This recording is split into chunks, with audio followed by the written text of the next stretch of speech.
नाज़रीन अस्सलाम वालेकुम रहमतुल्लाहि व बरकातुहू। आज मैं माजून का जो नुस्ख़ा आपकी खिदमत में पेश करना चाहता हूँ, ये सर्दियों का बेहतरीन तोहफ़ा है। वैसे ये माजून खाया तो गर्मियों में भी जा सकता है, लेकिन गर्मियों में गर्मी की वजह से पानी चूँकि ज़्यादा पिया जाता है, जिसकी वजह से ये माजून सर्दियों की निस्बत गर्मियों में खून के अंदर ज़रा कम जज्ब होती है। और लोग भी माजूना जो होती है ना, वो गर्मियों की निस्बत ना सर्दियों में खाना ज़्यादा पसंद करते हैं, इसलिए मैंने इसे सर्दियों को तोहफ़ा कह दिया है। ये माजून ऐसा माजून है कि इसमें ग़िज़ाई और दवाई दोनों अज्जा जो है ना, इसके अंदर मिक्स होते हैं, जिसकी वजह से इसकी अफादियत जो है ये ज़्यादा मज़ीद बढ़ जाती है। और इस माजून को बच्चे, बूढ़े, जवान, मर्द, औरत बेधड़क खा सकते हैं। बल्कि बचपन में खाया हुआ ये माजून जो होता है, ये बुढ़ापे तक फ़ायदा देगा और सेहत को बरकरार रखेगा। और आलात मनविया और आलात शाहबानिया, यानी मनी पैदा करने वाले जो आलात होते हैं या शहवत पैदा करने वाले जो आलात होते हैं, उनको ये थकने नहीं देगा, ये कमर को भी मजबूत रखेगा। नुस्खा पहले समाअत फरमा लें, क्योंकि नुस्खा ज़रा लंबा है, तो इसके जो फ़वायद है ना, मैं इसके बयान करने के बाद इंशाअल्लाह ताला बयान करूँगा। लेकिन उसका समाअत करने से पहले मेरी एक गुजारिश है कि मैं अर्ज़ करता रहता हूँ कि यूट्यूब पर मेरा चैनल हकीम सनाउल्लाह ऑफिशियल के नाम से मौजूद है। जिन हज़रात ने इसे सब्सक्राइब कर लिया, अल्लाह ताला उनको तो जज़ाए खैर अता फरमा, और वो लाइक ज़रूर कर दिया करें। जिन्होंने अभी तक सब्सक्राइब नहीं किया वो इसे लाइक भी कर दिया करें, और जो लाल रंग की लिखाई में सब्सक्राइब लिखा है वहाँ भी हाथ लगा दिया करें। उसके बाद जो घंटे का निशान आता है ना, वहाँ भी हाथ लगा दिया करें। अल्लाह ताला आपको भी जज़ाए खैर अता फरमाए। अब नुस्खा आप समाअत फरमा लें, और नुस्खे के अज्जा पर आप गौर करें कि यह कितना लाजवाब नुस्खा है।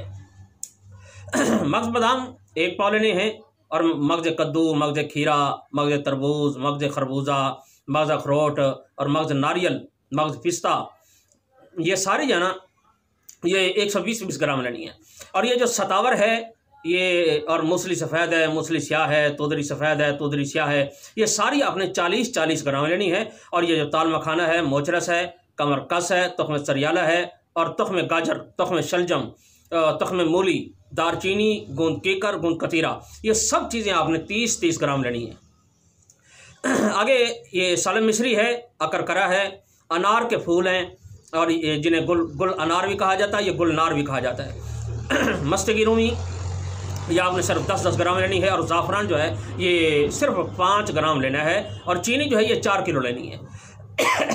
बस इसकी माजून बनानी है। माजून बनाने का तरीका ये है कि तमाम चीज़ें आपने कूट लेनी है, यानी मगज़ियात जो होते हैं ना, ये अलग कूटे जाते हैं, बाकी जो चीज़ें हैं उनको अलग कूटा जाता है। ये कूट के ना आपने फिर बाद में मिक्स कर लेना है। उसके बाद चीनी, उसके अंदर पानी आपने डालना है और उसको पकाना है, जिस तरह ये शरबत पकाया जाता है ना, ये इसी तरह ये शरबत के तरह ना ये अपने ये माजून भी बनानी है। लेकिन शरबत का जो कवाम होता है, ये कवाम ज़रा पतला होता है। माजून का कवाम ज़रा गाढ़ा बनाया जाता है, ताकि ये माजून इसके अंदर अद्वियात पड़े तो ये उनको ख़राब ना होने दे। तो ये जब गाढ़ा हो जाए, ये चीनी का कवाम जो होता है ये गाढ़ा हो जाए, उसके बाद तमाम अद्वियात आपने डाल के तो इसे बस एक दफ़ा जोश देना, नीचे उतार कर रख लेना है। अगर ये गाढ़ी हो जाए तो थोड़ा सा और पानी मिला के, ठंडी होने के बाद पता चले भी ज़्यादा गाढ़ी है तो थोड़ा सा पानी मिला के गर्म कर लें, ये ठीक हो जाएगी। अगर पतली है तो एक जोश और दे लें। बस ये माजून बनाने का आसान तरीका होता है। अब ऐसा करना है कि 1 चम्मच, ये जो कस्टर्ड वाला है ना, ये कस्टर्ड वाला चम्मच आपने सुबह शाम 1-1 चम्मच खाना है। ये माजून जो है ना बड़ी मज़ेदार माजून बन जाती है। आप चाहें तो इसे चबा कर खा लिया करें, चाहे तो इसे दूध के साथ खा लिया करें, ये आपकी मर्ज़ी है। ये मुतदिल माजून है, हर छोटा बड़ा इसे खा सकता है, इसके खाने का कोई मसला नहीं है। दिल दिमाग को ये ताकत देती है, मादा मनविया को ये बढ़ाती भी है और गाढ़ा भी करती है। इसके खाने से तबीयत में जोश और मस्ती पैदा हो जाती है, और सुस्ती ख़त्म करके ये ताकत पैदा कर देती है। जिन लोगों की मर्दाना क़ुव्वत जो होती है मनी की कमी की वजह से या मनी की ख़राबी की वजह से कमज़ोर हो चुकी होती है, उनमें बेहतरीन मर्दाना क़ुव्वत ये पैदा कर देती है, और बेहतरीन ये मुक़व्वी बाह भी है। और हम बिस्तरी की लज़्ज़त को ना ये दोबाला कर देती है, यानी ज़्यादा कर देती है।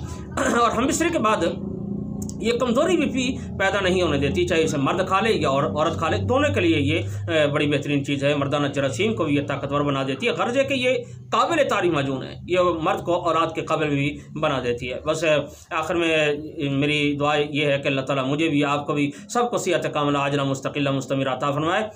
आखिर दावाना अल्हम्दुलिल्लाहि रब्बिल आलमीन। अस्सलामु अलैकुम व रहमतुल्लाहि व बरकातुहू।